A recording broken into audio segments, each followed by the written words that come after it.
মা তোর কি হইছে? আব্বা, আমার কেমন জানি লাগতেছে।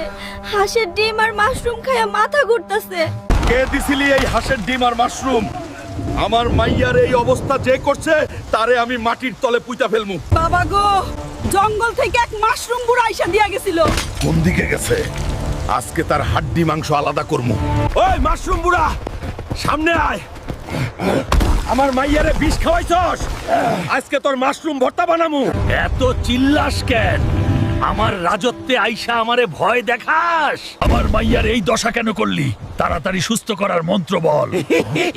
আমার মাশরুম খাইলে সবাই হাঁসের মতো খুব সুন্দর হয়। সুন্দর? তোর সুন্দরের গুষ্টি কিলাই। জলদি ভালো করার মন্ত্র ক, নাইলে তোর 12টা বাজামু। আর মারিস না। এই নে নীল মাশরুম, এইটা ছোঁয়াইলেই তোর মাইয়া ভালো হবে।